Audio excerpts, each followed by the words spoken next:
Welcome back. ત્રિનેત્રમાં આગળ વધીએ તો દૂધસાગર ડેરી ઉત્તર ગુજરાતની સૌથી મોટી ડેરીઓમાંની એક છે અને હર હંમેશ તેનું નામ ચર્ચામાં રહે છે.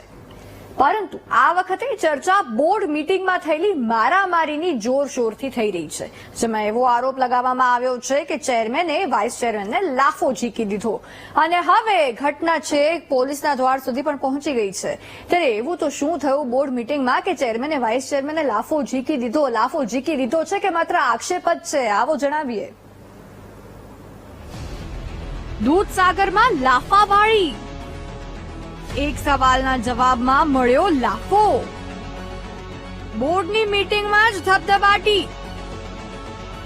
દૂધસાગર ડેરી ઉત્તર ગુજરાતની સૌથી પ્રતિષ્ઠિત ડેરીઓમાંની એક છે અને આજે તે જ ડેરીમાં મારામારીની ઘટના બની.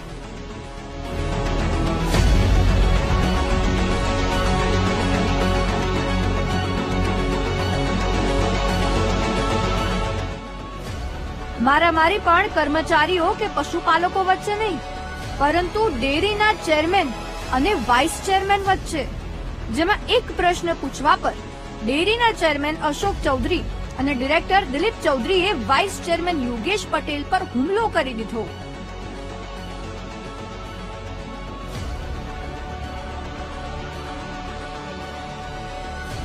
બોર્ડની બેઠકમાં ચેરમેને યોગેશ પટેલને લાફો ઝીકી દીધો, તેમની સોનાની ચેન તોડી નાખી.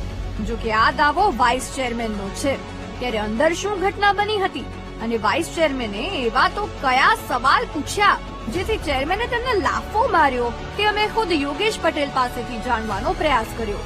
સાથે સાથે આક્ષેપ મુદ્દે ચેરમેનનો પક્ષ પણ સાંભળ્યો. સાગર પત્રિકાની અંદર એમને એવું બતાવ્યું છે કે 790 કરોડ જ દેવું છે. વાસ્તવમાં આજની તારીખ પર 1790 કરોડ દેવું છે. 1790 કરોડના લોન પેપર લઈ ગયો હું કે ભાઈ આ બેંકમાંથી લોન લીધું. તમે સાગર પત્રિકા પશુપાલકોને કેમ જૂઠું બોલો છે? તમારે જે બોલવું હોય વાસ્તવિકતા બતાવો ને, એટલું કહ્યું એટલે ગરમ થઈ ગયા મારી ઉપર, હાથ ચાલાકી કરી. મારા અત્યારે સોનાની ચેનનો દોરો તોડી નાખ્યો, મારા 44,000ના ચશ્મા એ પણ એને ચોરી નાખ્યા.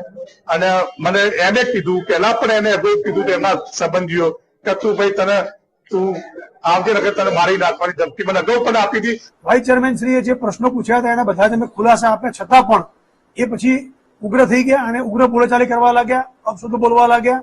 છતાં પણ અમારા બોર્ડના સભ્યોએ એમને સમજાવ્યા કે તમે વાઇસ ચેરમેન છો, તમને આ સોંપતું નથી. છતાં પણ એ મર્યાદા ચૂકી અને ખરાબ શબ્દો બોલતા હતા.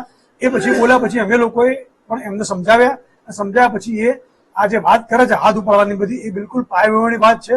એ જાતે જ બોર્ડ છોડીને નીકળી ગયા છે અને એ એમને રોકવાનો પ્રયત્ન પણ કર્યો કે તમે લોકો બેસો, પણ એ બેઠા નથી અને પોતે બોર્ડ છોડીને નીકળી ગયા છે. વાઇસ ચેરમેન માર્યાનો આક્ષેપ લગાવી રહ્યા છે. ચેરમેન તેમના તમામ આક્ષેપોને ખોટો ગણાવી રહ્યા છે. આ મુદ્દો પોલીસ સ્ટેશન સુધી પણ પહોંચ્યો, પરંતુ સવાલ અહીં ડેરી પર જે દેવું છે તેને લઈને ઉઠી રહ્યા છે. યોગેશ પટેલના દાવા પ્રમાણે સાગર પત્રિકામાં 790 કરોડનું દેવું દર્શાવાયું, જ્યારે વાસ્તવિક દેવું 1790 કરોડ રૂપિયા છે.